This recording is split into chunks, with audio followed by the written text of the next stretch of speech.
Bonjour à tous, on se retrouve aujourd'hui pour la séance numéro 2 consacrée au cours d'algèbre linéaire sur les espaces vectoriels de dimension finie. Nous en étions hier à mettre en œuvre une technique qui était donc la technique numéro 3 qui permettait de savoir si une famille de 3 vecteurs de K3, donc R3 ou C3, était libre via l'étude du déterminant de ces vecteurs. Donc, on est parti pour l'exemple numéro 2. Déterminer les valeurs du scalaire lambda telles que les 3 vecteurs suivants soient linéairement indépendants.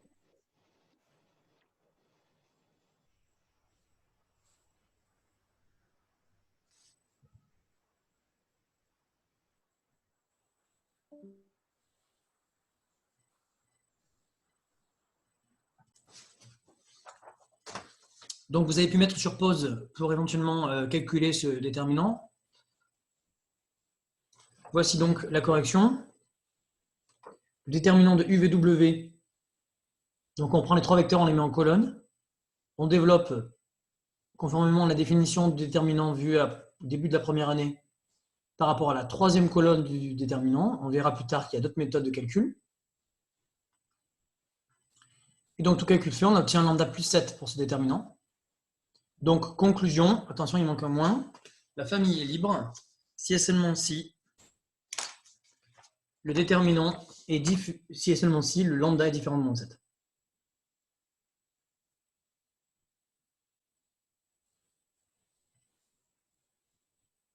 Ok, alors le problème de cette méthode, c'est qu'on ne voit pas, lorsque lambda égale moins 7, la relation qu'il y a entre les vecteurs. Donc on va le mettre en remarque, à savoir, mais ce n'est pas demandé, hein. La question, c'était uniquement déterminer les valeurs du scalaire lambda telles que les valeurs du scalaire pour que les vecteurs soient linéairement indépendants. On vient de répondre à la question, on a fini l'exercice.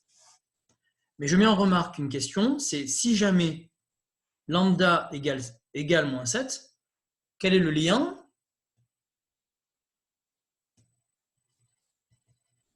entre UV et W? Donc là, c'est que de l'intuition et de la recherche. Alors on va voir, est-ce que quelqu'un parmi vous est assez malin pour trouver comment exprimer par exemple W en fonction de U et de V?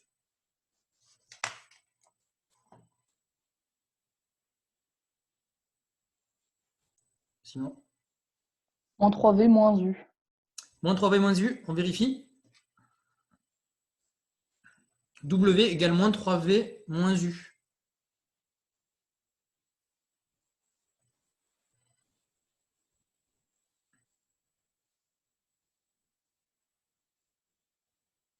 Ça marche. Bravo. Comment tu l'as trouvé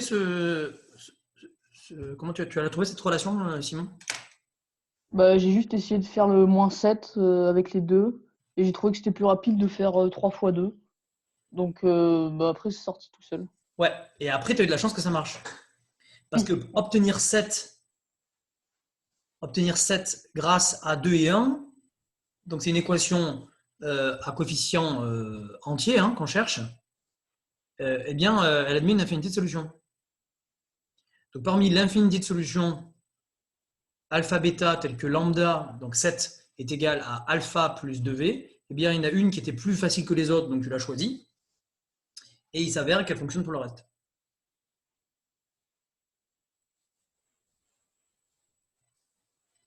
Ok? Donc, c'est un petit peu quand même un coup de bol. Et si je veux donner un exercice dans lequel il est difficile de les trouver, eh bien, il faudra poser des équations comme on va le voir tout à l'heure.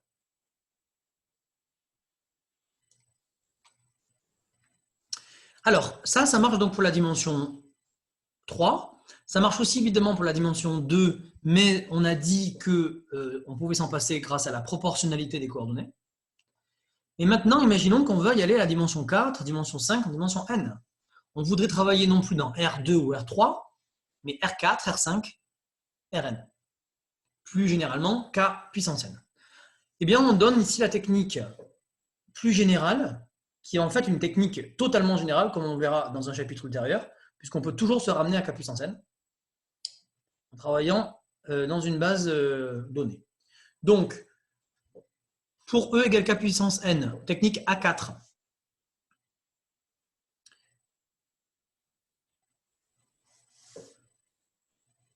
Technique numéro 4, la voici, la voilà.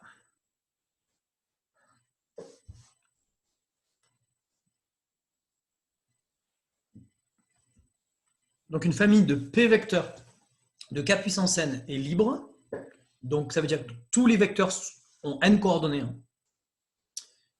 Si et seulement si, la matrice des vecteurs colonnes est de rang P.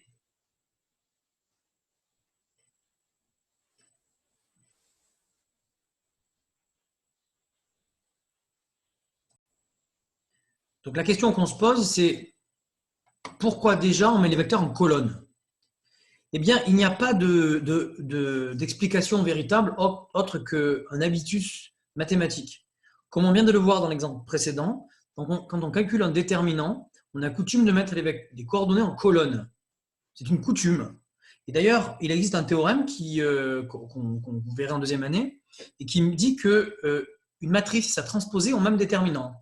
Donc, ça veut dire que si jamais vous aviez eu envie de les mettre en ligne, vous auriez obtenu le même résultat pour le déterminant. Donc, a priori, c'est juste une convention. Et c'est une convention qui est bien pratique en physique ou en sciences de l'ingénieur. Lorsqu'on travaille sur les vecteurs, il est plus pratique de les mettre en colonne. Quand on fait par exemple des produits vectoriels ou des produits scalaires, on a tout de suite les colonnes qui apparaissent. Et donc, ça simplifie énormément les calculs pour faire, par exemple, pour un produit scalaire, x, x' plus y, y' plus z, z'. Donc, c'est juste une convention qui est bien pratique pour les calculs. On va récupérer cette convention pour l'algèbre linéaire. Donc, on va mettre les vecteurs en colonne. S'il y en a 3, on calculera leur déterminant. Et s'il y en a P, comme on n'a pas encore vu la notion de déterminant en dimension P, eh bien, on sera obligé d'analyser la matrice. Eh bien, je dis que cette matrice est de rang P si et seulement si la famille est libre. Autrement dit, je suis en train de dire que les P colonnes de la matrice forment un espace de générateur et que cet espace de générateur, il faut regarder si il est linéairement indépendant, enfin, il est constitué de vecteurs linéairement indépendants ou pas. Et chaque colonne qui va être liée à une autre, on le sait parce qu'on a fait des systèmes, chaque colonne liée linéairement indépendante aux autres va abaisser le rang de la matrice. Bien, la seule manière que la famille soit libre, c'est que ces colonnes soient toutes linéairement indépendantes, donc que la matrice tout entière est en rang égal à son nombre de colonnes. Alors, je fais quand même la démonstration en dessous. Vous pourrez la recopier ultérieurement lorsque vous analyserez le cours. Vous pourrez la compléter éventuellement, je crois que je n'ai pas tout mis. Donc, on applique la technique des familles libres, à savoir, on se donne P vecteurs. Alors, la difficulté de cet exercice, c'est que si vous voulez le faire bien, a priori, c'est facultatif, mais je pense que c'est quand même intéressant de le dire, chacun des vecteurs EJ est en n-uplet. D'accord? Et chacun de ces n-uplets, on va les mettre en colonne. Donc, la famille est libre. Si et seulement si, eh bien, j'ai recopié la technique du cours. C'est presque la définition des familles libres. Dans certains bouquins, vous trouverez la définition des familles libres de la sorte. Maintenant, en convention avec ce qu'on fait dans les autres matières, on transpose les vecteurs pour les mettre en colonne. Et une fois qu'ils sont en colonne, eh bien, il faut observer un truc. Ça, c'est un système de P inconnu, alpha 1, alpha P, et qui comporte n équations. Pourquoi n équations? Puisque chacun des vecteurs J admet n coordonnées. Donc, si vous regardez bien, quand vous faites la résolution de ces n équations à P inconnu, vous obtenez un système associé à une matrice. Et cette matrice, c'est quoi? C'est exactement la matrice grand A, dont les colonnes sont les transposées de EJ. On a donc une équivalence entre cette propriété-là et cette propriété-là.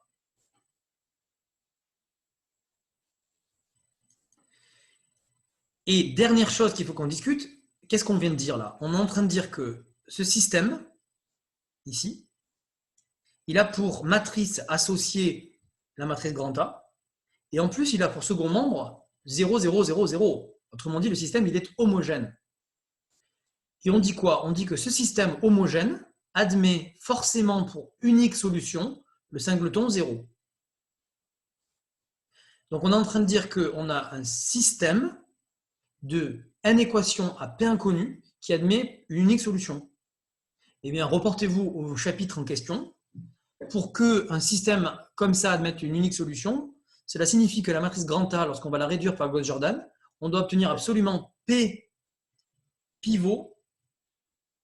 Et ces P pivots, puisqu'elle a P colonnes, seront forcément sur la diagonale. Autrement dit, après réduction de Gauss-Jordan, on aura pour grand A une matrice triangulaire supérieure avec P1 sur sa diagonale.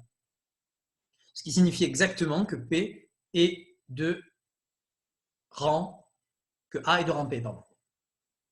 Donc c'est mal rédigé ici, c'est le système de matrice A admet une unique solution. Oui, non, c'est bien ça. Et donc le rang de A, c'est P. Voilà. OK pour la démonstration? Vous la regarderez plus avant. C'est parti, on se le fait sur un exemple. Le corollaire numéro 1, évidemment, enfin, il est sous-entendu, peut-être pas la peine de l'écrire. À partir du moment où vous allez écrire votre matrice grand A, si elle est déjà échelonnée, ben vous avez déjà son rang. Donc, il sera assez facile de voir qu'une famille échelonnée de vecteurs de Kn est libre. Bon, donc c'est parti. Je vous...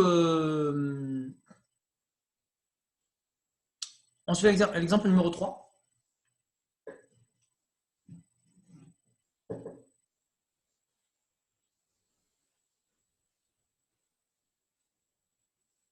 Donc, étudier la liberté dans R puissance n de la famille F1, F2, Fn, où Fk est un vecteur qui ne comporte que des 1, sauf en kème position, où il comporte un 0.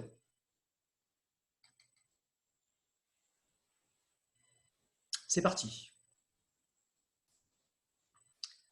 Donc, on construit la matrice grand A des vecteurs colonnes. Donc, qu'est-ce que vous avez comme matrice? Quelle forme?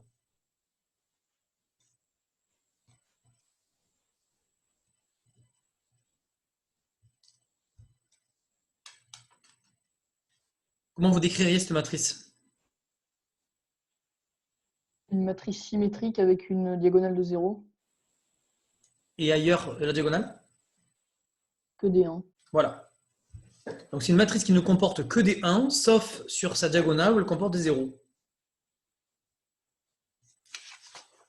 Et elle est de taille n.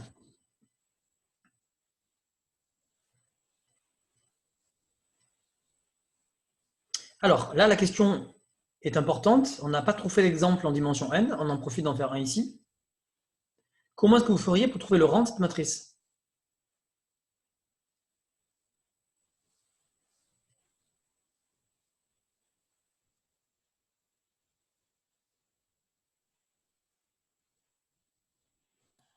On n'avait pas fait une fois où on remplaçait la ligne 1 par la dernière ligne et on décalait tout de 1. Alors, effectivement, tu proposerais une permutation circulaire. Ça, c'est la première méthode, effectivement. Donc, tu fais glisser toutes les lignes comment, tu dis? La dernière, la faire remonter Ouais. et toutes les de 1. D'accord. Donc, on descend toutes les lignes de 1, ring, en domino, et la dernière ligne, comme elle a plus de place, elle passe en haut. Donc, c'est effectivement la première possibilité. Et on va se retrouver avec une sous-diagonale de 0. Alors, c'est pas mal, parce qu'effectivement, alors pourquoi tu as eu cette idée, au fait? Pour ensuite pouvoir appliquer Gauss-Jordan et faire supprimer tous les 1. Et Exactement. Notre problème, c'est qu'on n'avait pas de 1 en haut à gauche. Et donc, pour le faire remonter, il a eu une idée. Il a dit, le 1 qui va être en haut, ça va être celui-là. Donc, en mettant cette dernière ligne en premier, on se ramène avec un 1 en haut à gauche. Et donc, on va pouvoir appliquer Gauss-Jordan. Alors, en fait, il y a mieux.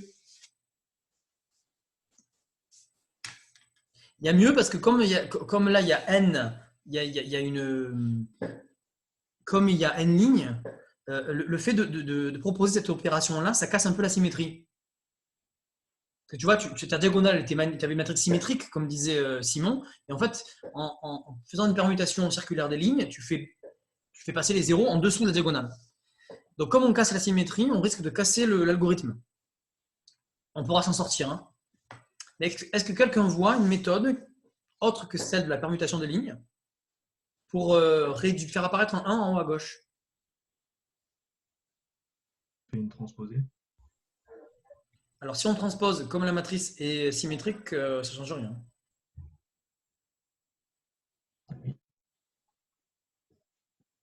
On décompose la matrice A en somme de deux matrices, non?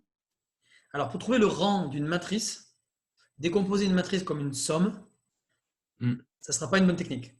Puisque le rang de A plus B, ben, ne se scinde pas en deux. Le rang n'est pas une fonction linéaire du tout. D'accord. Donc, ça ne sera pas une technique qui va être utile. Contrairement à ce qu'on faisait pour le calcul de puissance avec le binôme de Newton.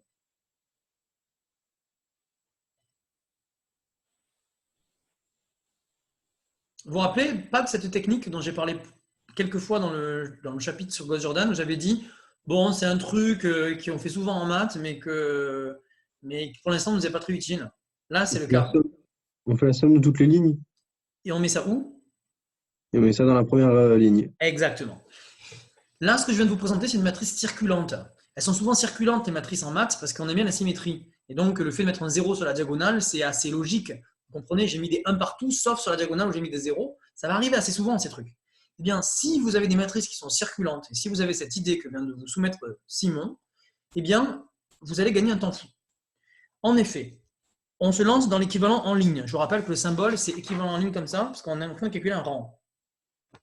Donc, on propose de remplacer L1 par la somme de tous les LK pour K allant de 1 à N. Technique classique. Dans ce cas-là, la ligne 1, elle va prendre la somme de tous les 1. Et donc, on va se retrouver avec N-1. Donc, votre première ligne, c'est une ligne qui ne comporte que des N-1. Vous vous dites, mais pourquoi le prof il me fait faire ça? Il y en a peut-être qui voient déjà.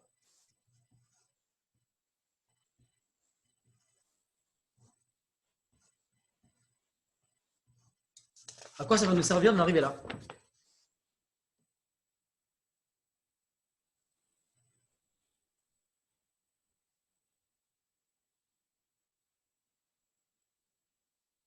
Pour après enlever tous les 1, non? Qu'est-ce qu'on va faire la première ligne? Qu'est-ce qu'on va lui faire? Ça divise par n-1. Et voilà. Et Et après, on fait -1 à toutes les lignes et du coup, Et on a aura une diagonale de directement, 1, Exactement. moins 1. Voilà. Donc ça, c'est très malin. Maintenant, vous divisez la ligne 1 par n-1 à condition que n soit différent de 1, ce que je n'ai pas dit. Donc, a priori, il faudrait traiter le cas n égale 1 à part. Donc, cas numéro 1, n si n est différent de 1. Donc, c'est un cas un peu trivial, hein, parce que n égale 1, ça veut dire qu'on travaille avec un seul vecteur. Donc, on va quand même le faire après. Donc, si n est différent de 1, on divise la ligne 1 par n-1. On se retrouve avec une ligne de 1. Et donc, en fait, la seule différence entre la matrice finale et celle du départ, c'est qu'elle a pris un 1 en haut à gauche alors qu'elle avait un 0. La matrice de départ, c'est ça. Et la matrice d'arrivée, c'est ça. Et bien là, c'est un gain monumental, comme certains ont remarqué, puisqu'en soustrayant la ligne 1 à tout le monde, eh bien, tous les 1 de la matrice vont se simplifier et les 0 sur la diagonale, ils vont devenir des 1. Alors, ça dépend dans quel sens vous le faites. Là, ce qu'il faudrait faire, c'est ça va devenir des -1. Si vous remplacez LK par LK moins 1, vous allez avoir des -1 sur la diagonale. On peut le faire comme ça, en prévention de ce qu'on fera pour les déterminants. Donc, quel que soit K, si on remplace LK par LK moins L1, eh bien, on se retrouve avec une ligne de 1, puis après une diagonale de -1. Et puis ailleurs que des 0. Donc, comment est-ce qu'on peut conclure là?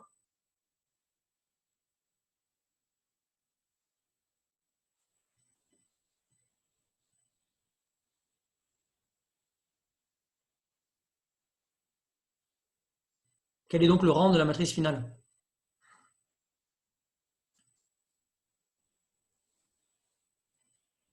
N-1, non? Donc, le nombre de pivots sur la diagonale, tu dis que c'est n-1? N du coup, pardon. Bien sûr. N. Et oui, on vide les autres après. Tout à fait. Donc, conclusion de l'exercice, on vient de trouver que le rang de grand A, c'est n. Qu'est-ce qu'on vient de démontrer? Elle était libre. La famille est libre. Ce n'est pas la matrice qui est libre, on dirait que c'est la famille qui est libre. Donc, conclusion, rang de A égale N. Donc, F1, point, point, point, Fn est libre, puisque son rang est égal à son cardinal.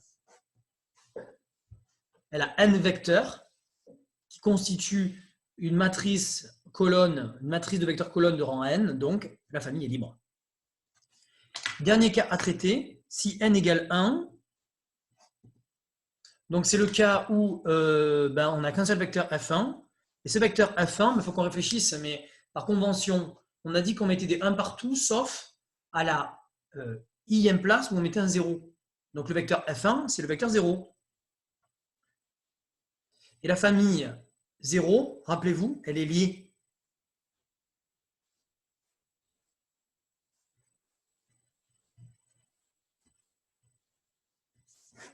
Voilà. Donc, liée par convention. Donc, dans le cas général, votre matrice étant de rang A, votre famille est libre. Sauf dans le cas où n égale 1, où dans ce cas-là, vous avez une famille liée.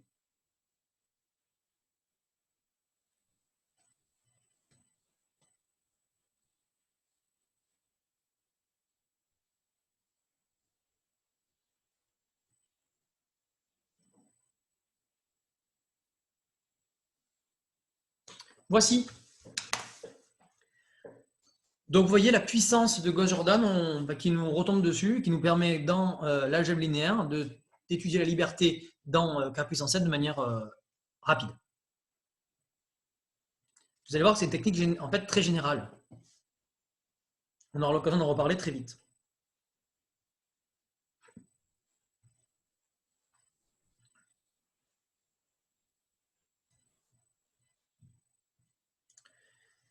Nous passons au grand B. Donc, maintenant que nous avons étudié la liberté d'une famille, grand B, étudier le caractère générateur d'une famille finie. Alors, je vais, comme je l'avais dit dans la séance numéro 1, je ne vais pas, dans ce chapitre-là, refaire l'étude du caractère générateur d'une famille, parce que c'est des choses qu'on a déjà faites. On l'a déjà fait dans des situations faciles. Je n'ai pas la prétention de vous dire que c'est facile dans des espaces de fonction, des espaces de suite. Mais en fait, vous allez voir qu'on va contourner très souvent ce problème. Donc, je n'ai pas envie qu'on mette en place un protocole trop compliqué de recherche de caractère générateur dans des cas compliqués, puisque c'est des choses qu'on ne fera pas.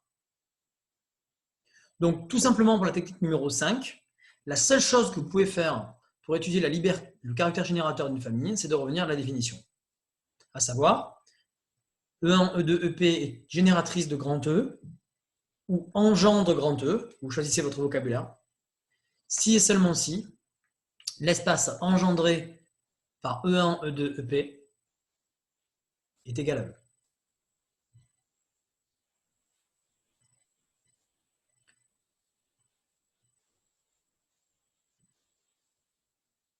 C'est la définition. Donc, pour démontrer le caractère générateur, on va souvent avoir besoin, dans le cas général, de l'analyse synthèse. Parce que je vais supposer qu'un vecteur, n'importe lequel, quelconque, peut s'exprimer comme combinaison linéaire des EK. Je vais écrire les coefficients et je vais les chercher en résolvant les systèmes. Bon. Alors, vous allez voir que souvent, on n'a pas avoir besoin de le faire. Donc, je passe. Le vocabulaire ici, j'en ai parlé déjà à la séance précédente, que vous connaissez déjà, mais je vous ai rafraîchi la mémoire. Alors, par contre, dans le grand C, nous allons réutiliser des techniques de recherche de générateurs telles qu'on les avait enseignées dans le chapitre précédent. C'est l'occasion de faire des rappels. Donc, grand C, trouver une base de grand E. Donc, je dis trouver. Je n'ai pas dit encore étudier si une famille est une base. C'est-à-dire qu'à partir, pour l'instant, on va dire dans cette partie-là que je ne vous donne pas la famille, que c'est à vous de la trouver. Vous serez donc plus puissant que si je vous la donne. Grand C, trouver une base de grand E. Donc voici la technique. C'est la définition. La famille E1, E2, EP est une base de grand E, si et seulement si elle est libre et génératrice.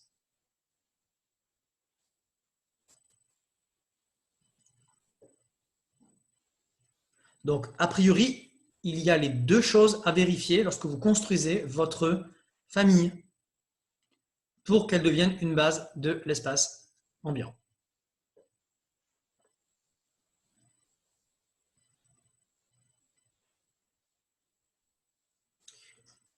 Donc, on se lance dans l'exemple numéro 4. Et c'est là qu'on va se permettre de faire des rappels. Donc, exemple numéro 4. Trouver une base de l'ensemble image de l'application phi dont j'admets ici la linéarité. Je précise d'ailleurs, j'en profite pour préciser que dans la séance numéro 1, j'étais allé très très vite sur les applications linéaires et j'avais dit que c'était des espaces vectoriels, des applications entre espaces vectoriels. Attention, ce sont certaines applications entre espaces vectoriels, ce sont celles qui transportent la structure vectorielle. Mais ce n'est pas l'objet de ce chapitre. Donc on suppose qu'on a déjà démontré que cette application est linéaire. Allez-y, trouvez donc une base de son ensemble image. Donc on rappelle comment on faisait pour obtenir les générateurs de l'ensemble image d'une application linéaire définie explicitement de Rn dans Rn.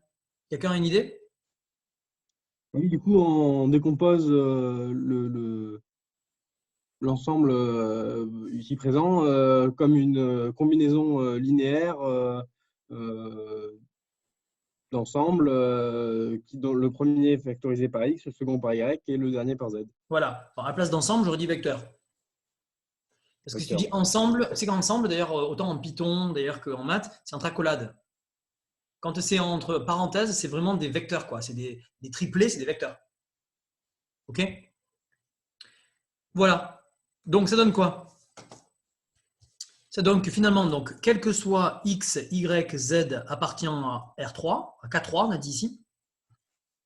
On a donc que phi de x, y, z égale x facteur 2. Quelqu'un là? Moins 2, 1 et 1. Oui. Plus y. 1, moins 2, 1. Et 1, 1, moins 2. Donc c'est un plus, on est d'accord, hein? Oui, oui. Voilà. OK. Donc qu'est-ce qu'on vient d'obtenir en faisant ça? À quoi ça a servi d'écrire cette égalité proposée par Lubin?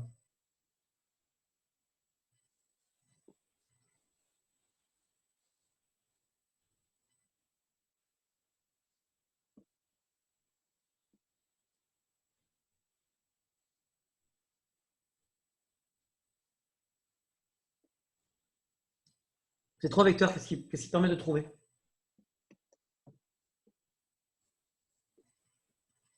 Les générateurs. Oui, des générateurs de l'ensemble image. Donc si on appelle E1 le premier, E2 le deuxième et E3 le troisième, qu'est-ce qu'on vient de démontrer en fait?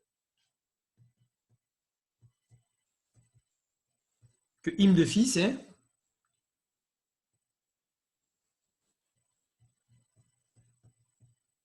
vect de E1 et de E3. Merci pour votre efficacité.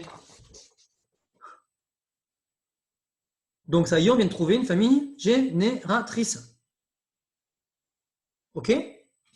Donc E1, E2, E3 est génératrice de im de phi. Donc ça, c'est des choses qu'on avait déjà faites.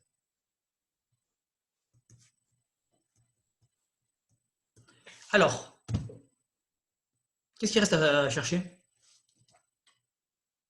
La famille est libre ou non? Et bien voilà. Donc en fait, on inclut dans cet exercice-là, on inclut la liberté. On trouve d'abord la famille génératrice, après on vérifie sa liberté. Donc étudions sa liberté. Et quelle technique on va employer?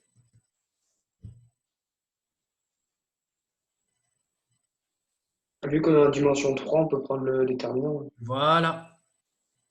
Donc on calcule le déterminant de E1, E2, E3 en mettant les vecteurs en colonne. Donc première colonne, moins 2, 1, 1. Deuxième colonne, 1, moins 2, 1. Troisième colonne, 1, 1, moins 2. Et est-ce que quelqu'un voit, sans la technique de Sarus, de développement, si on peut conclure tout de suite?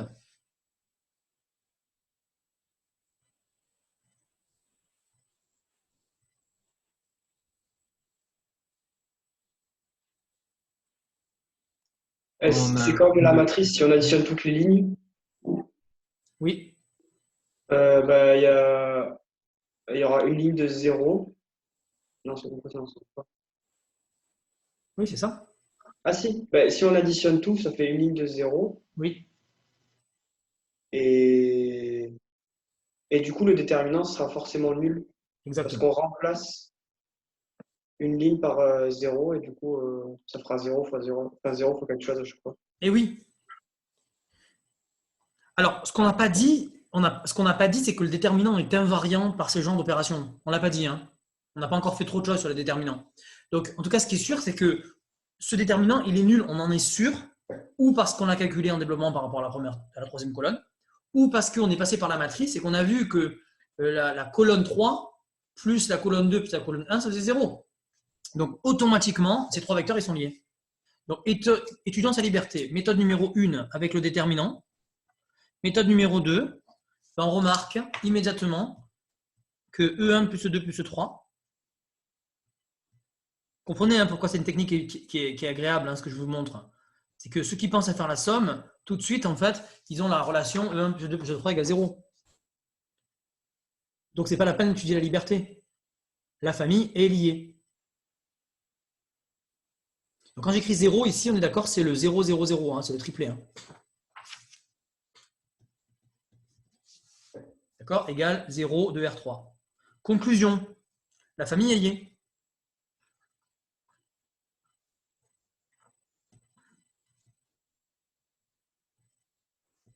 Donc, à votre avis, c'est qui la base de l'ensemble image?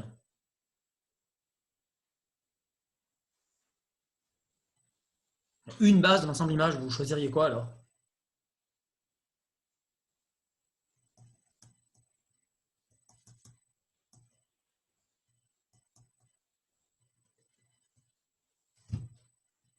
Il y a plein de possibilités. E1, E2. Pourquoi? Bah, vu que E1 plus E2 plus E3 égale 0, Oui.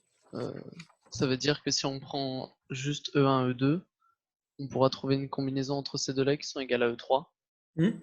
Et donc on peut juste les prendre ces deux-là. Voilà. C'est ce que j'avais dit dans le préambule avant-hier, c'est que E3 est superflu. Quand je voulais dire E3 est superflu, c'est que je voulais dire en termes linéaires. E3 ne sert à rien comme générateur puisqu'il s'exprime en fonction des autres. Donc voilà, il est supprimé, c'est fini. Alors maintenant, la question qui se pose, mais c'est une formalité, c'est que j'ai maintenu le caractère générateur, mais est-ce que j'ai le caractère libre? Quel argument on va donner maintenant, béton, pour conclure?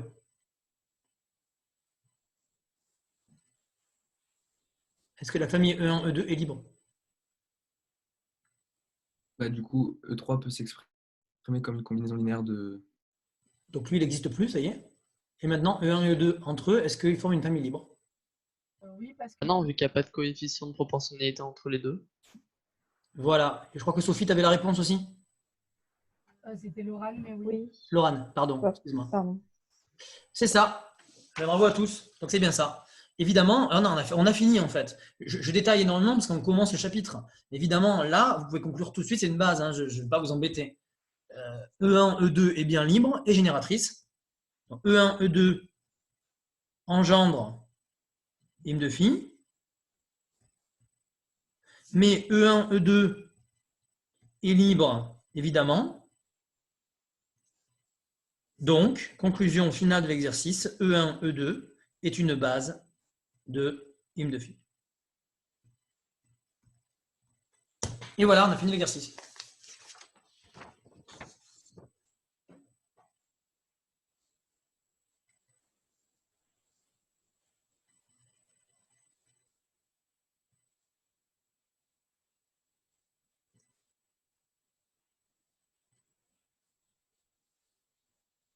Donc, hymne de phi, en fait, était un plan vectoriel.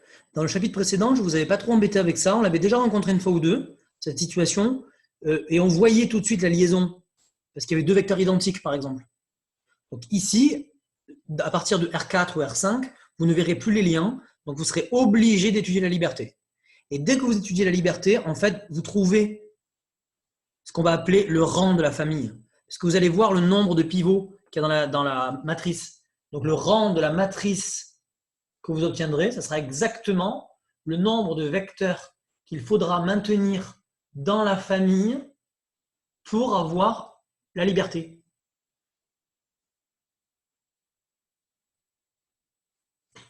Voilà.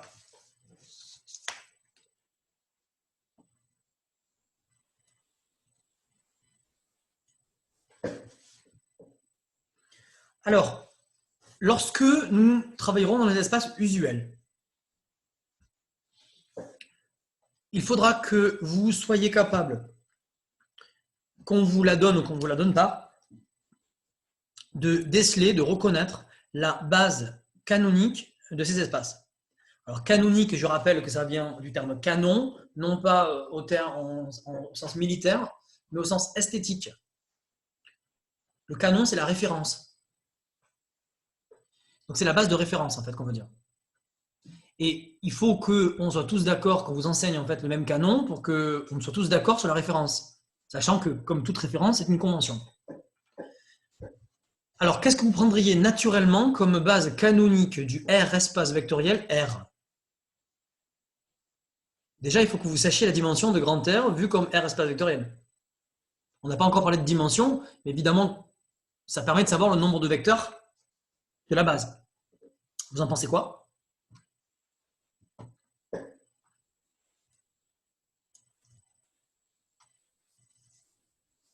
Combien de vecteurs on va prendre?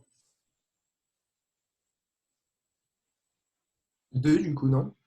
Tu dirais que R est de dimension 2?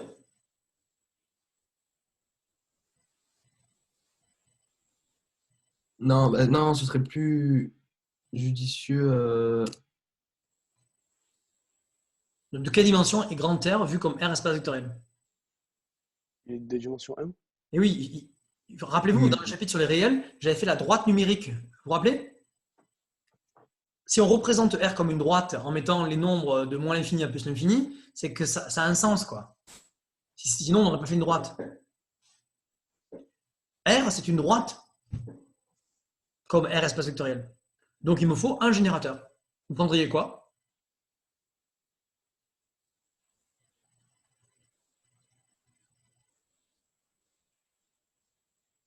Donc, ce vecteur, c'est un réel.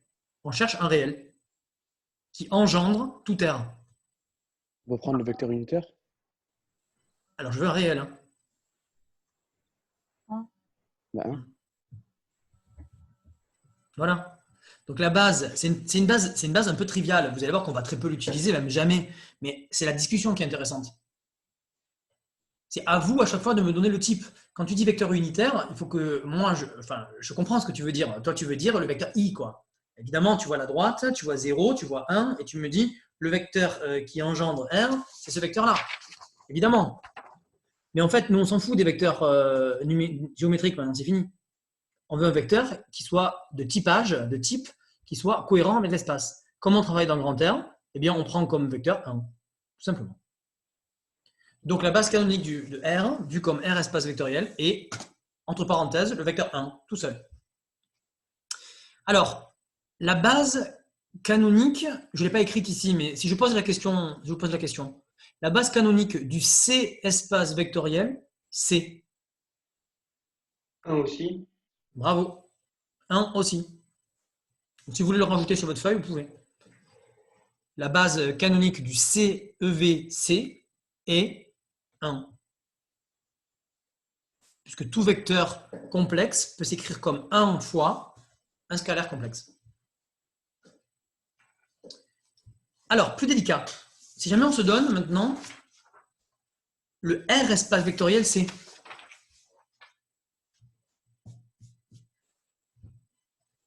Qu'en pensez-vous? 1, 0 et 0, 1.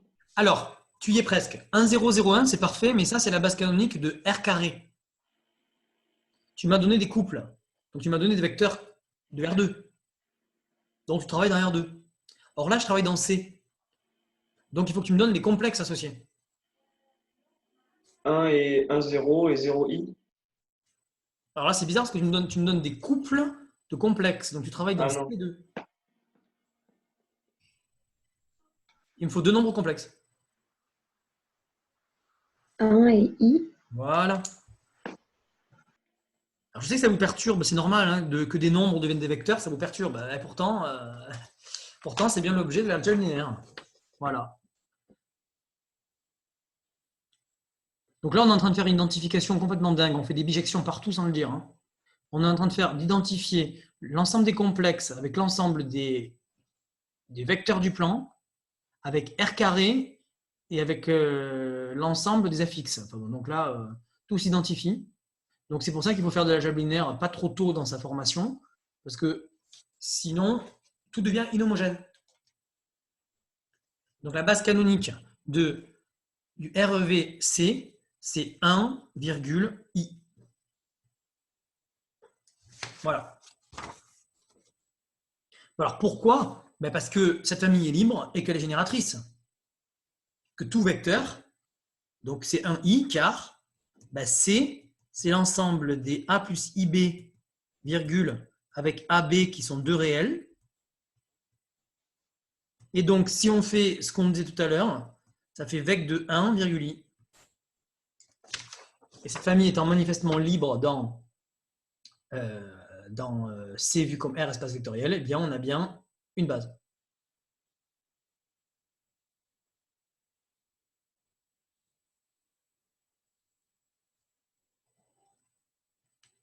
OK.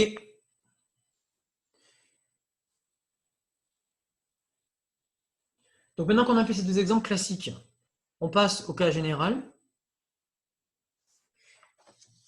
Si vous travaillez dans K puissance n vu comme K espace vectoriel, peut-être rajoutez-le, hein, parce que je ne l'ai pas écrit. Donc la base canonique de K puissance n vu comme K espace vectoriel.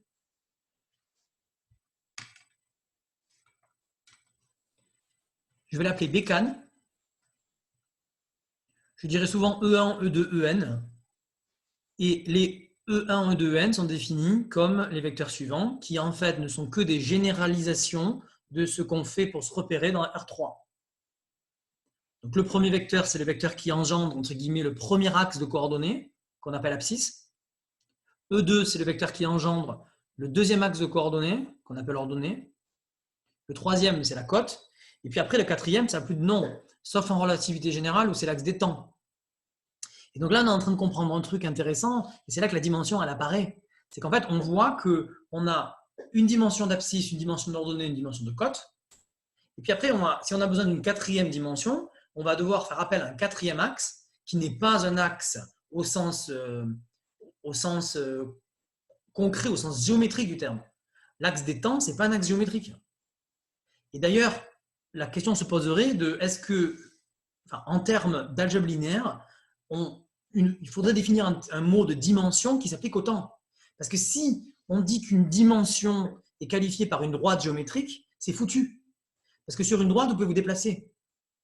Alors que sur l'axe des temps, vous ne pouvez pas vous déplacer. Le temps nous est imposé. Déjà, le simple fait de le discrétiser, c'est déjà couper le temps en tranches de saucisson, c'est vraiment déjà une initiative qui est très, très, très cérébrale. Parce qu'au moment où vous le coupez, il est déjà passé. Donc, je vous encourage à lire Bergson, L'espace et le temps, qui vous parle très, très bien de cette dichotomie du temps en tant que durée, par définition inaccessible, et en tant que temps discret, ce que l'on fait éperdument en algèbre, en analyse numérique, en particulier avec les méthodes de l'air. Petite digression philosophique.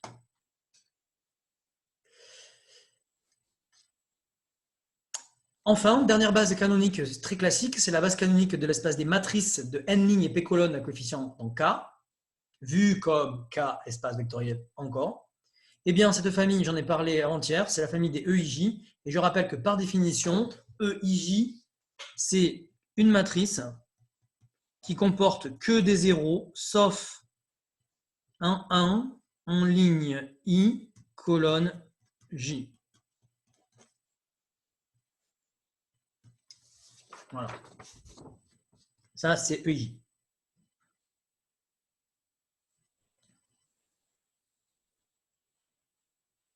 Donc, on est d'accord que tout vecteur, Donc, toute matrice va pouvoir se décomposer comme combinaison linéaire de ces matrices-là. Et ça, c'est ce qu'on appelle la base de référence, la base canonique.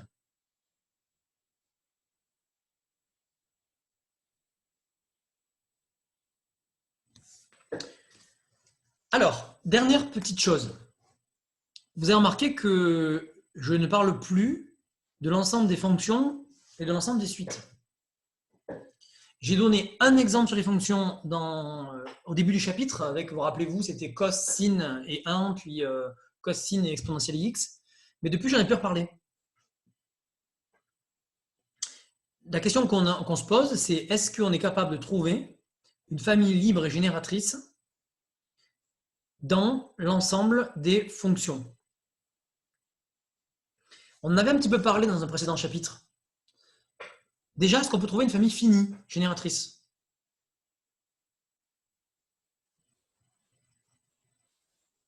Une famille finie de fonctions qui engendrent l'ensemble des fonctions. Qu'en pensez-vous?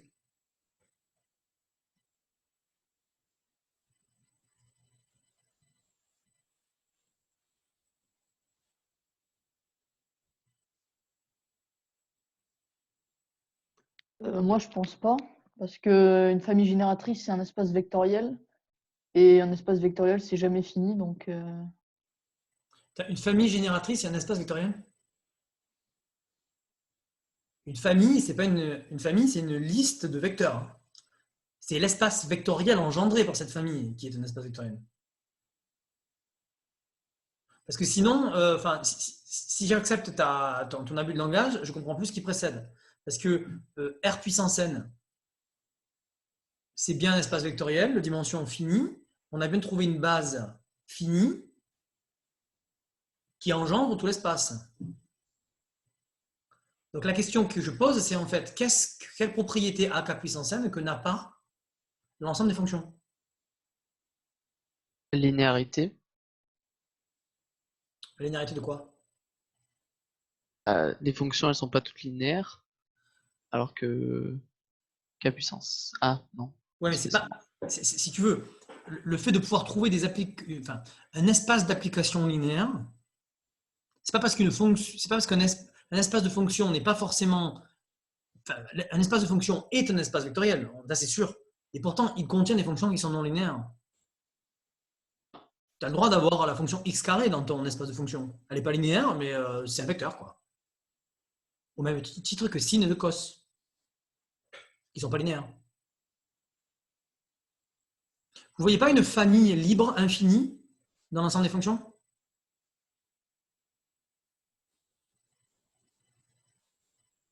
À l'intuition, parce qu'on n'a pas encore démontré, mais c'est assez facile à trouver. Les polynômes, non? Ouais, alors lesquels de polynômes très simples? On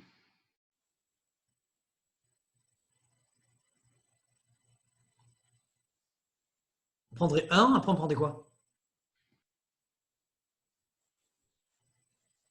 Comme autre fonction que 1 qui soit linéairement indépendante de 1. X. Oui, après? X carré.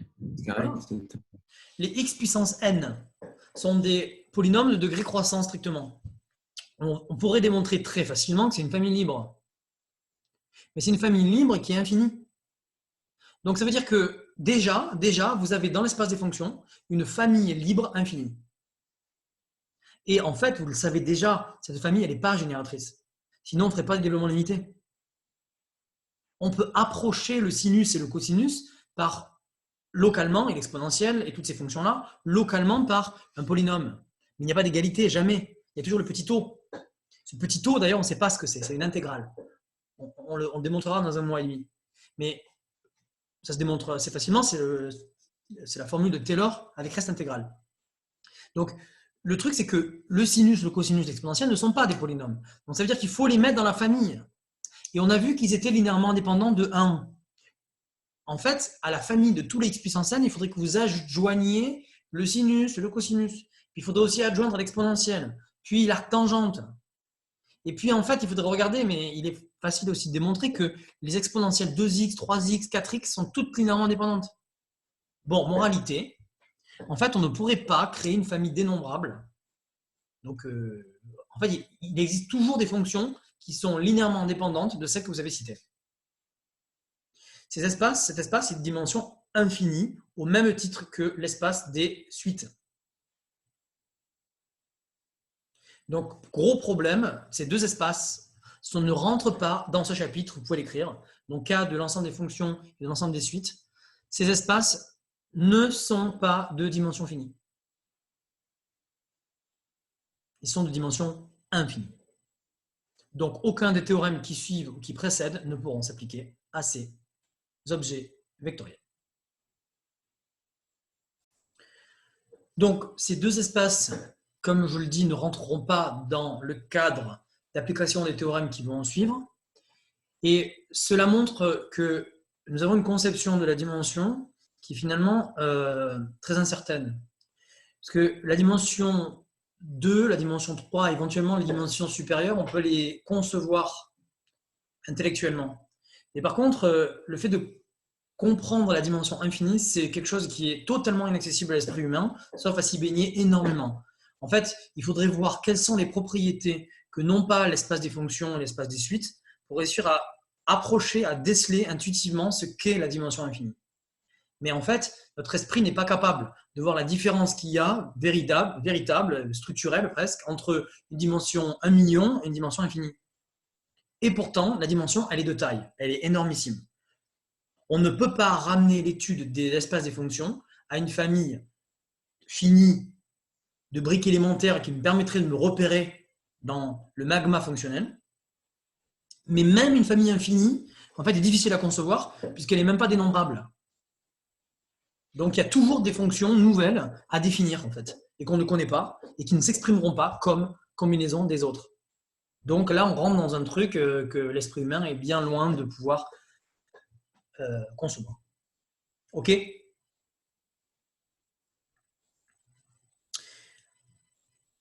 Donc, grand D, dernière compétence du grand 1, et après on se lancera dans le TD. Donc, trouver les coordonnées d'un vecteur dans une base.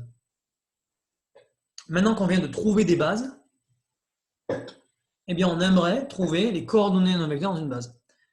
Donc, c'est exactement ce qu'on a fait tout à l'heure, intuitivement, grâce à l'exercice sur l'ensemble image de phi, où Simon avait trouvé de manière astucieuse comment s'exprimer le troisième vecteur comme combinaison linéaire des deux autres.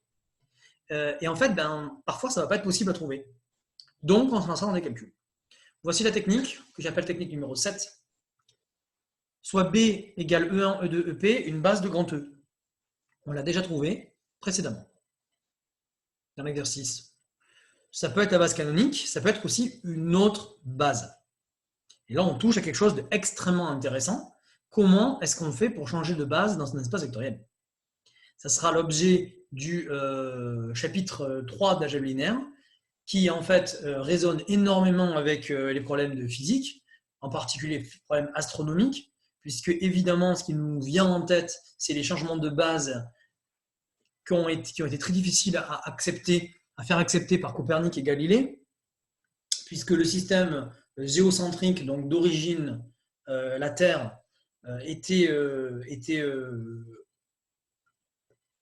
utilisé de manière quasiment systématique par les physiciens. Or, en fait, ce n'est pas le bon système d'études si on veut des équations simples. Et donc, il faut passer dans une autre base dont l'origine serait le système héliocentrique. Alors, je fais un parallèle un peu abusif parce que dans les bases, comme vous avez remarqué, il n'y a pas d'origine. Vous avez remarqué, hein? L'origine, c'est toujours le vecteur nul, en fait, qui est présupposé de manière canonique comme étant là et pas ailleurs. Il pourrait être ailleurs, mais on s'en fout, en fait. Il n'y a pas d'origine dans les bases. Dès que vous mettez une origine dans une base, ça s'appelle un repère. La différence est subtile. En tout cas, ce qui est important, c'est de se dire que peut-être que ce soit en astronomie ou ailleurs, le fait de mettre, même si vous ne changez pas de repère, vous pouvez aussi, ne changez pas d'origine, je veux dire, vous pouvez aussi faire tourner le repère. Peut-être que dans une certaine orientation, votre repère est beaucoup plus à même de décrire votre mouvement d'un point de vue algébrique plutôt que dans le repère canonique. Donc, il faut pouvoir changer de repère et il faut aussi pouvoir changer de base.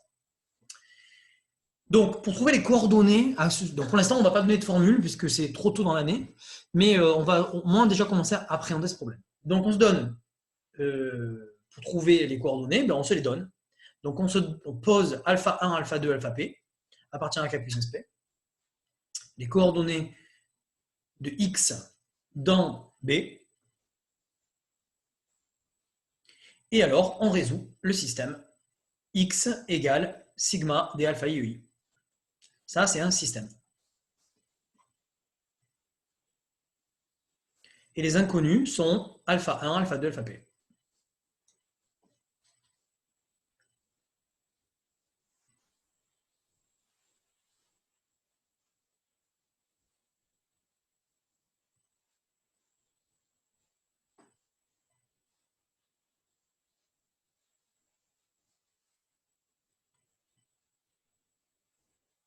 Donc, je propose l'exemple numéro 5 avec 3 bases. On va travailler dans K3, de sorte à ce que vous puissiez bien voir géométriquement ce qui se passe.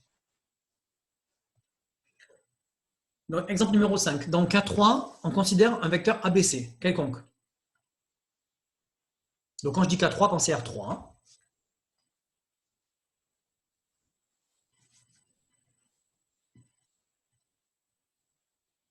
Donc, on cherche premièrement, dans la base canonique Bcan, E1, E2, E3, on cherche les coordonnées du vecteur ABC. Donc, je vous laisse compléter les pointillés.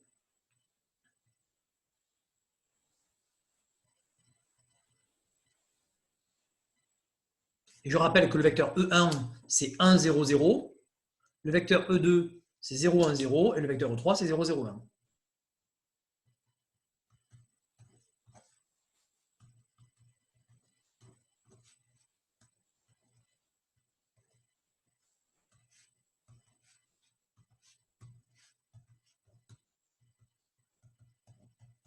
Bon, qu'en pensez-vous? Qu'est-ce qu'il faut mettre dans les pointillés?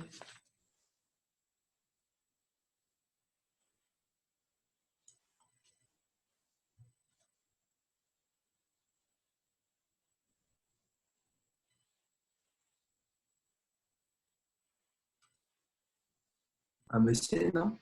Ben oui. Parce qu'on Tout simplement ABC. Donc c'est pour ça qu'on dit tout le temps que ABC sont les coordonnées du vecteur. C'est la définition. Donc ça, on sait le faire depuis longtemps déjà. Par factorisation, par décomposition du vecteur comme combinaison linéaire du vecteur canonique. Donc évidemment, ABC sont les coordonnées de ABC. Ok? Bon, donc là, voilà une situation totalement redondante. Le mot coordonnées qu'on vient de définir, heureusement, il s'identifie avec le mot coordonnées qu'on utilisait avant. En physique, on dit aussi composante. Alors maintenant, un exemple moins trivial. On change de base. Donc on se met dans la base de tout à l'heure. Non, pas dans la base de tout à l'heure, ce sera la troisième. Là, on se donne dans la base échelonnée. Donc on définit B comme étant B1, B2, B3. Et voici comment je définis B1, B2 et B3. Elle est échelonnée, puisque la première colonne comporte un seul 1, et puis après je rajoute un 1 au fur et à mesure que je définis mes nouveaux vecteurs.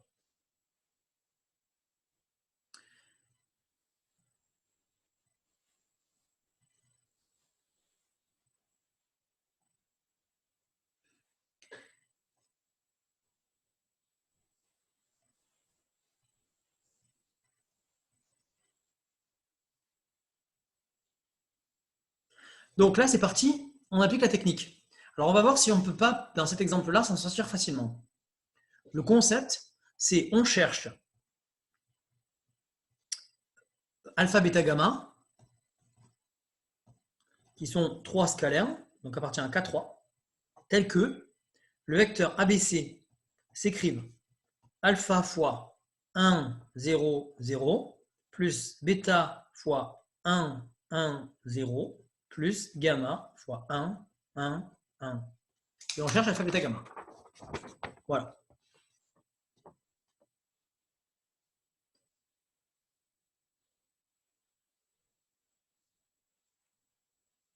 Alors, est-ce que... Alors, là, on peut donc se lancer ou dans un système, Ou si on veut éviter le système, on peut s'en sortir aussi très bien grâce à ce qui est au-dessus. Parce que si c'est facile. L'idée simplement, c'est de refaire apparaître les 3 vecteurs de la base canonique. Enfin, je ne sais pas si c'est très intéressant. On pourrait très bien, parce que ce vecteur 1, 1 là, 0, on peut l'écrire comme étant E1 plus E2. Et ce vecteur, c'est E1 plus E2 plus E3. Donc, je ne sais pas si ça va être très très utile de le faire en ce sens-là.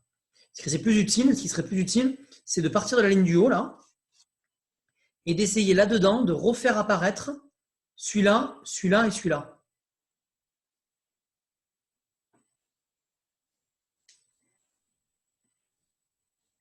Mais c'est pas évident non plus.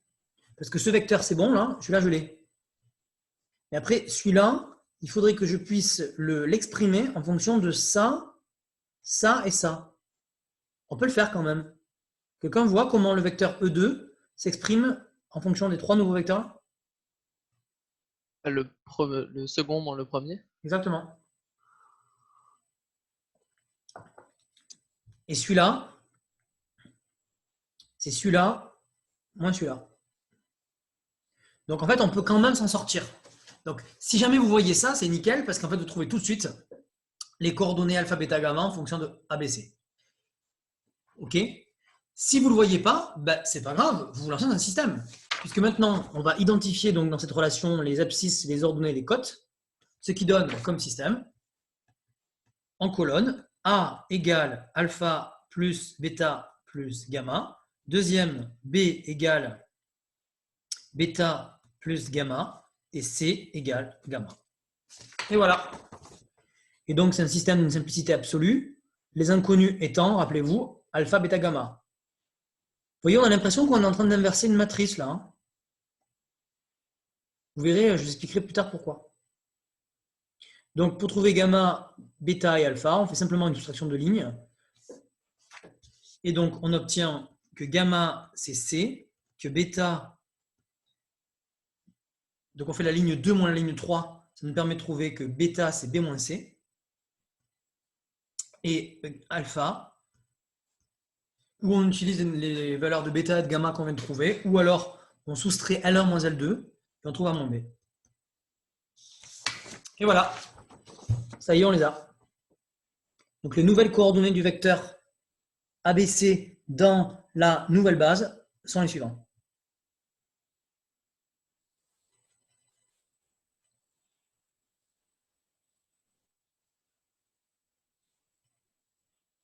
Voilà. Donc, l'exemple 3 est du même acabit. Je ne le traite pas. Simplement, je termine en rappelant que tout cela est dû à la propriété abstraite qu'on n'a pas démontrée, mais qu'on a citée hier en cours dans le cours Tapuscrit. C'est-à-dire que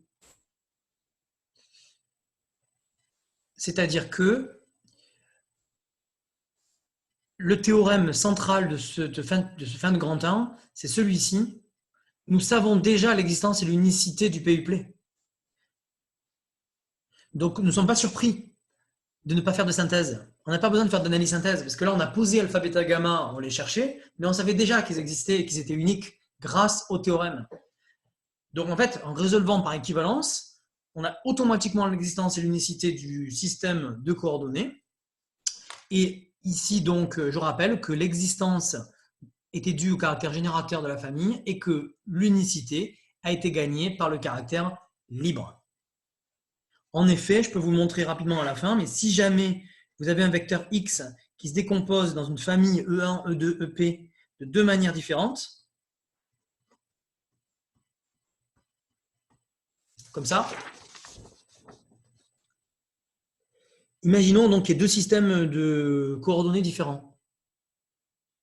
Ce qu'on fait là pour démontrer l'unicité, on fait tout passer à gauche, on factorise, et donc on obtient sigma de i égale 1 à p de alpha i moins bêta i multiplié par ei est égal à 0. Et là, on applique la liberté. Puisque la famille est libre, ça veut dire que tous les coefficients qui sont là sont nuls. Donc, tous les alpha i sont égaux au bêta i, d'où l'unicité.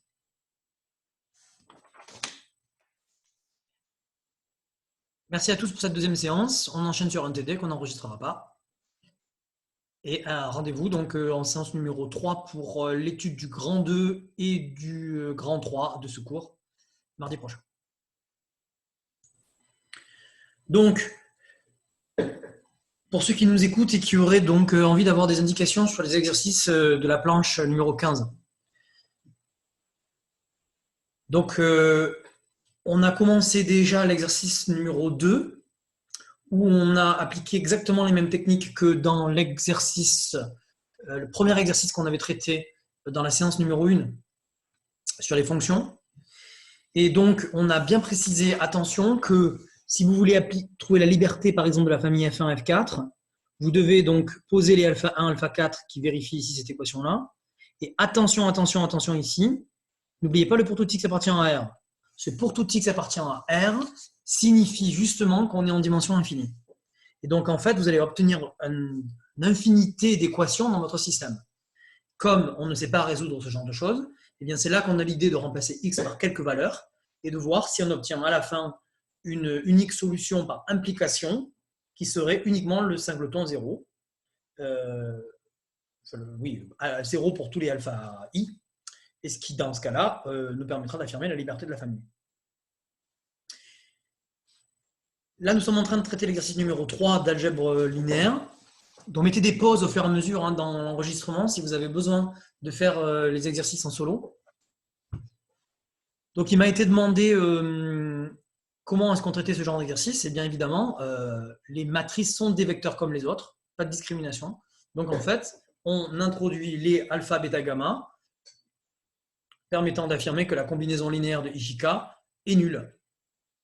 Et on cherche alpha, bêta, gamma. Donc on cherche 3 inconnus dans un système. Et effectivement, combien d'équations allez-vous obtenir? Pause.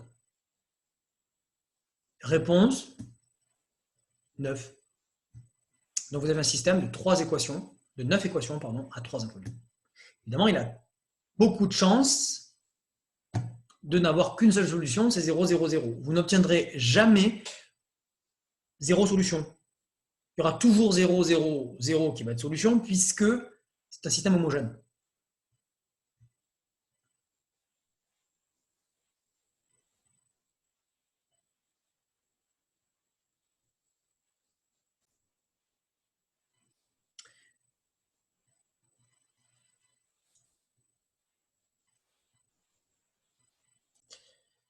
Donc, la solution nous a été envoyée par Lubin.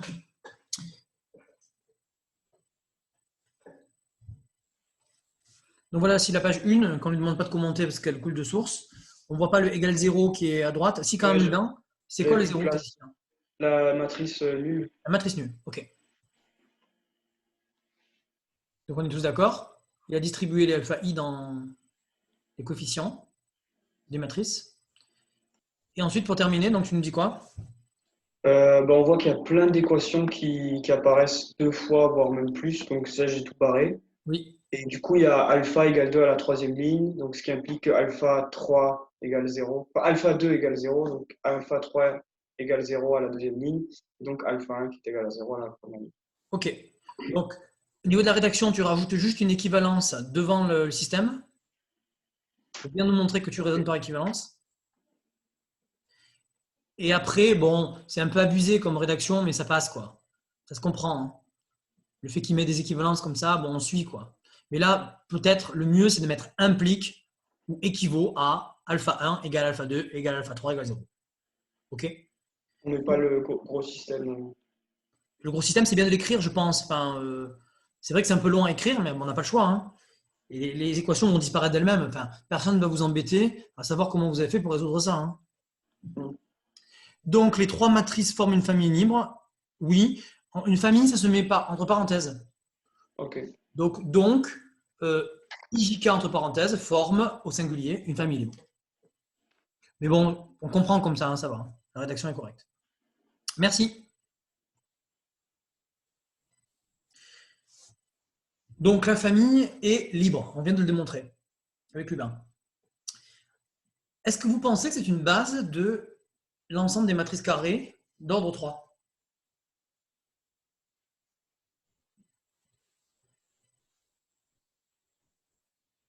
Sans calcul, est-ce que vous avez une intuition déjà là-dessus?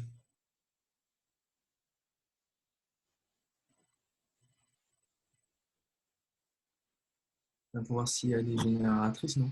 Est-ce que tu as une intuition sur la réponse à ta question? On a vu, faut tuer son rang là.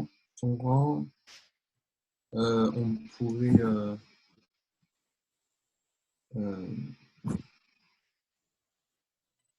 Pour que ce soit une base, ça voudrait dire que toute matrice se décompose de manière unique comme combinaison linéaire de IJK. Vous en pensez quoi?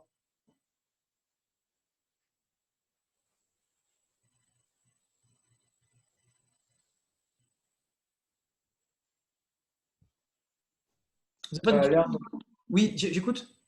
Ça a l'air de marcher parce que en haut à droite, à chaque fois, on a un 0 pour le i et un 0 pour le k, alors que le j, on a un 1. Donc il serait impossible de trouver une combinaison telle qu'on aurait quelque chose fois i plus quelque chose fois k est égal à j. Tu dis, il serait impossible. Donc ça veut dire qu'il y aurait des matrices qui ne pourraient pas s'écrire comme ça. La question, c'est est-ce que toutes les matrices 3-3 peuvent s'écrire comme ça, avec des alpha 1 et des alpha 2 et des alpha 3 bien choisis? Et ta réponse est? Du coup, non, du coup. Et non. C'est comme dit Lubin, comme il a trouvé plusieurs équations qui sont égales dans le système, là, ça veut dire que forcément, il y a plusieurs, dans la matrice finale, là, une fois que vous l'avez réagencée, celle-là, elle a plein de coefficients qui sont égaux. Donc la matrice de départ, vu qu'elle est quelconque, a priori, il va y avoir des problèmes d'incompatibilité.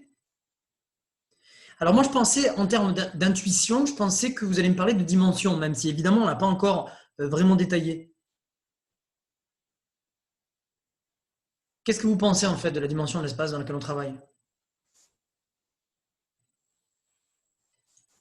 C'est 3?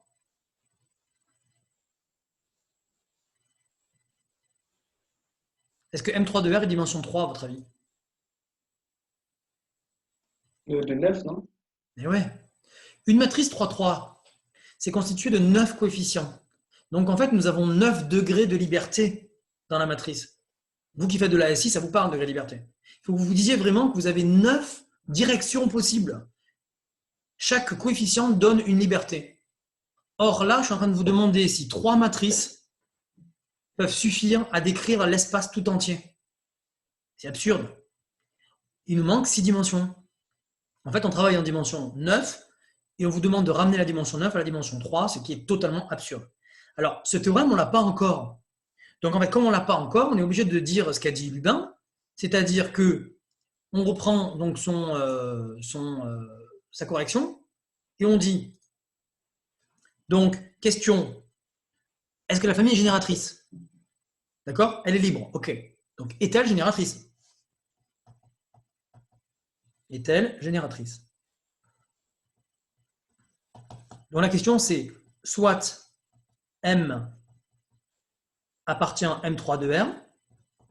Existe-t-il, point d'interrogation, alpha 1, alpha 2 et alpha 3, 3 réels, tels que M s'écrivent alpha 1 I plus alpha 2 J plus alpha 3 K.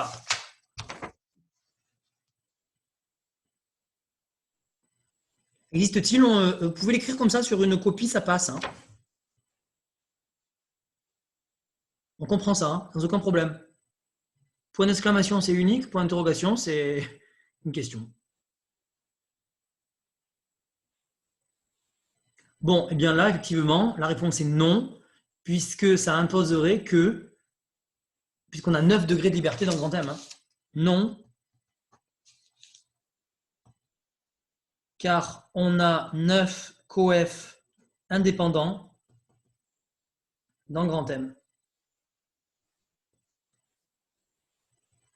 Et là, on n'a que 3 degrés de liberté, donc non. Conclusion, la famille en question est bien libre, mais elle n'est pas une base de M3 de R. Il faudrait pour cela 9 coefficients, 9 matrices. Donc là, on anticipe légèrement sur le grand 2, mais en fait, vous allez voir que le grand 2, ça va être une confirmation de toutes nos intuitions.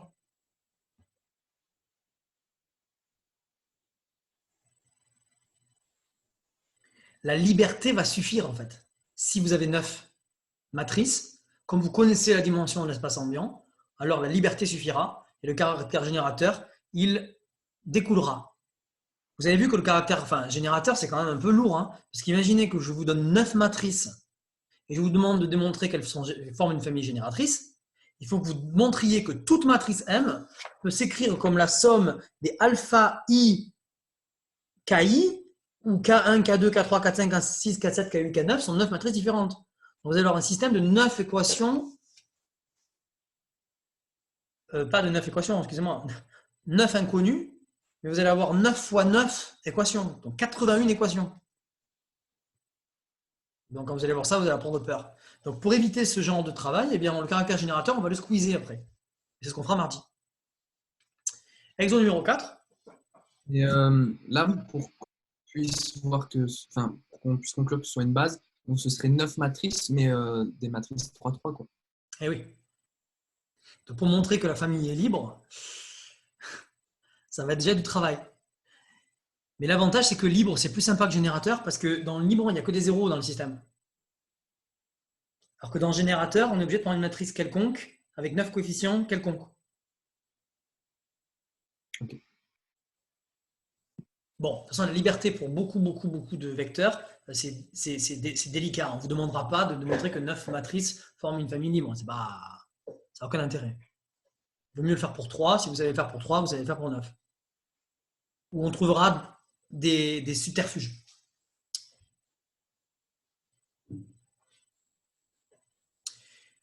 Voilà. Et maintenant, on rentre dans le cas complètement général. Je vous donne donc une famille de P vecteurs sous forme de suite.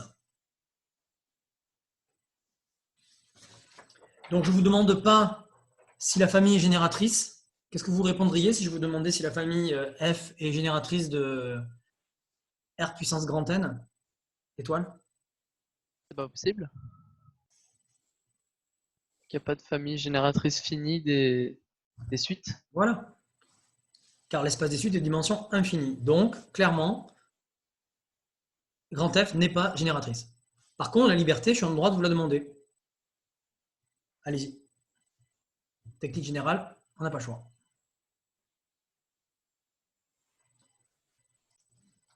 Donc, voilà ce que vous avez dû écrire, un peu ou prou. J'aimerais que vous me disiez si vous avez écrit ça ou autre chose, et si vous êtes d'accord avec ma proposition. Oui. Enfin, je n'ai pas mis la somme, mais j'ai mis la... D'accord. Donc moi, j'ai mis sous forme somme pour que ça aille un petit peu plus vite. Il y a une critique à formuler?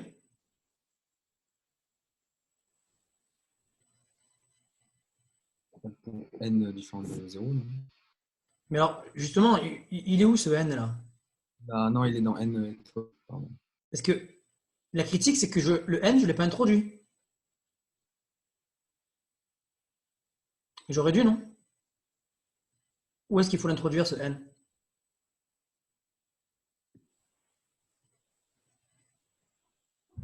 Après le tel que. Laurent, tu dis? Après le tel que, mettre pour tout n comme on mettait pour tout x. Voilà. Je vous rappelle que l'espace des suites est un espace dimension infinie. On va avoir une infinité d'équations. Et quand dans une suite, on met en indice ce n appartient à n étoile, ça signifie qu'il est quelconque. Donc, rajoutez absolument, parce que c'est fondamental, le quel que soit n appartient à n étoile entre le tel que et le sigma. Vous comprenez maintenant pourquoi j'étais un petit peu obsessionnel ces derniers mois sur l'introduction des variables. C'est que si vous ne les mettez pas, vous perdez le degré de liberté. Vous savez que n, il est quelconque. Alors, la question qui se pose, c'est est-ce qu'on est ramené aux techniques qu'on a employées pour les fonctions? Est-ce que votre idée, ce serait de remplacer n par des valeurs? Ça va être sympa, vous pensez? Là, on va On peut juste calculer la somme. On sait la calculer? Ah. Ben, si c'est une somme usuelle, oui. Mais est-ce que ça, c'est une somme usuelle? On ne connaît pas les alpha k. Ben non. Et puis même si on les connaissait, la somme des 1 sur n puissance k, c'est, ça serait géométrique, mais oui, il faudrait que les alpha i soient tous égaux à 1. Et on ne le sait pas. D'ailleurs, on vous montrer qu'ils sont nuls. Donc la somme, on ne peut pas la calculer. Remplacer n par des valeurs, genre 0, on ne peut pas. Mais après 1, 2, 3, 4, 5, etc. Ça va donner un système d'une infinité d'équations. Mais la question est, est-ce que la matrice qu'on va obtenir, qui va être un peu horrible d'ailleurs, je ne sais pas si vous voyez, il va y avoir des inverses, des puissances d'inverses dans la matrice. Et c'est une matrice infinie. Je me dis, oulala, trouver un lien entre les lignes et les colonnes, je vais galérer. Hein. Est-ce que quelqu'un voit une alternative comme nouvelle technique qui pourrait être valable intéressante pour les suites?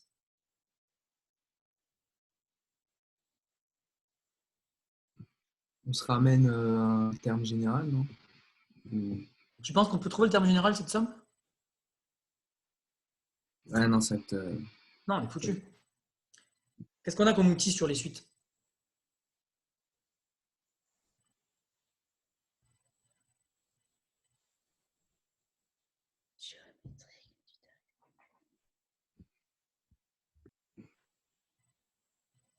Qu'est-ce qu'on fait tout le temps sur les suites? Le changement d'indice. Alors, ça c'est intéressant. Attends, ça on va en parler en méthode numéro 2. Effectivement, si vous changez d'indice, t'as dit ou de variable? Changement d'indice. Ah, alors changement d'indice, ça ne va pas être très très utile. Parce que changement d'indice, c'est toujours une somme. Donc les suites, souvent on les majore ou on les minore. Du coup là, on peut essayer de trouver. Alors majeur mineur, c'est pas mal, mais on a plus précis que la majoration et la minoration.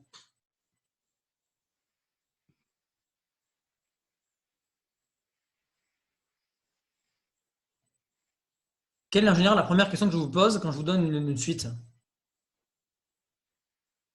Toutes les suites qu'on étudie ici convergent quand n tend vers plus l'infini, convergent vers 0. Bon. Alors d'accord, ici oui, mais alors la question qu'on pourrait se poser, c'est donc effectivement quelle est la limite de la suite?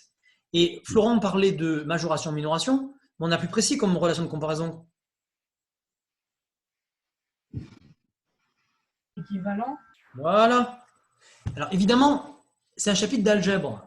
Mais comme je vous parle de suite, il faut qu'absolument vous fassiez intégrer immédiatement toutes les techniques que vous avez sur les suites, boum, dans le chapitre d'algèbre. Alors, la limite, effectivement, n'est pas suffisante. Et tu l'as vu, Romain, c'est bien, effectivement, toutes les suites tendent vers 0. Donc, la relation qu'on obtient en passant à la limite, c'est 0 égale 0. Par contre, au niveau des équivalents, c'est intéressant. Parce que c'est qui l'équivalent de cette somme quand n tend vers l'infini? C'est lequel?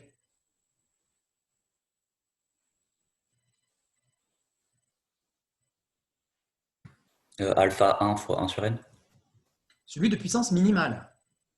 Bon. Donc, l'équivalent de cet objet-là, c'est alpha 1 fois 1 sur n. Attends, mais à condition que l'équivalent qu'on obtient ne soit pas nul. Donc, si alpha 1 n'est pas nul, alors l'équivalent qu'on obtient, c'est alpha 1 fois 1 sur n. D'accord? Mais alors le problème, c'est que la suite qu'on est en train de manipuler, elle est nulle. Elle est complètement nulle.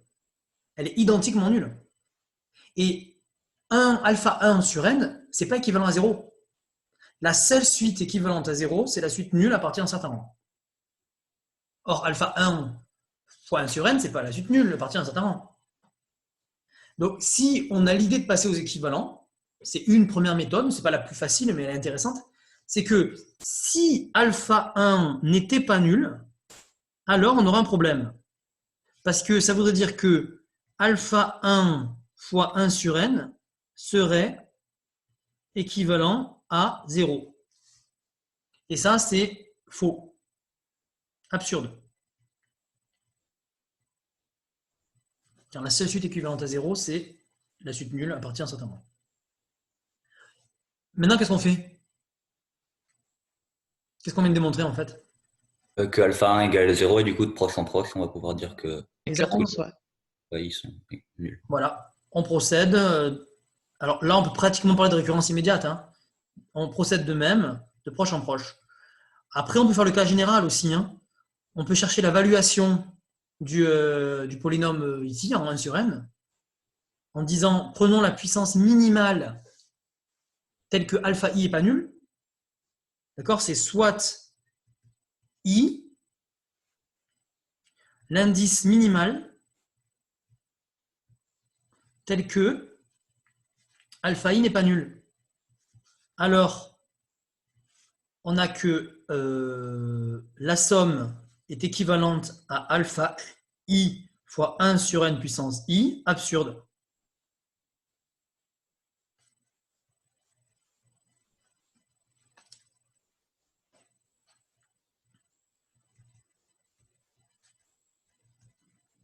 Voilà.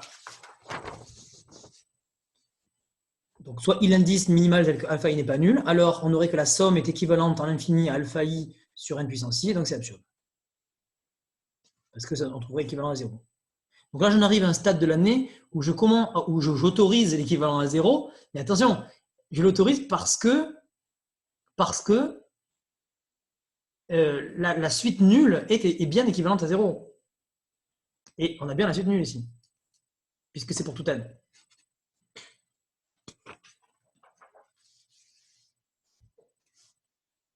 Donc c'est très très fin tout ça. Hein. On arrive à des choses intéressantes. Alors, par contre, il y a une méthode numéro 2 qui va peut-être plus vous plaire, qui a plus sa place dans le chapitre sur les polynômes, mais je pense qu'on peut déjà directement en parler. Ici, on repère un polynôme. Si on pose grand X égale 1 sur n,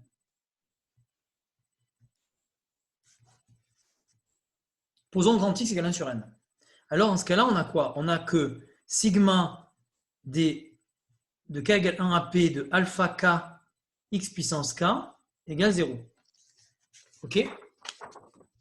C'est l'objet du chapitre suivant, mais on peut déjà en parler. Donc, si je l'appelle xn, parce qu'il dépend de n, j'obtiens ici un polynôme, et les grands x sont toutes des racines du polynôme. Le polynôme, il a donné combien de racines alors donc? P. Ah non.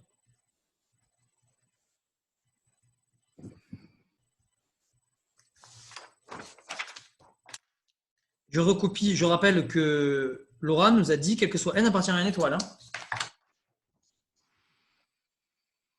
On est bien d'accord. Combien de racines on a trouvé à ce polynôme?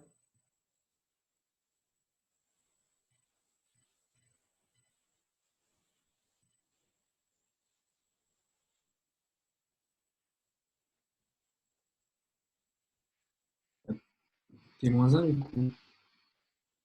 Attends, les racines, c'est bien les xn, on est d'accord? Quand je remplace x par xn pour tout n, j'obtiens une racine.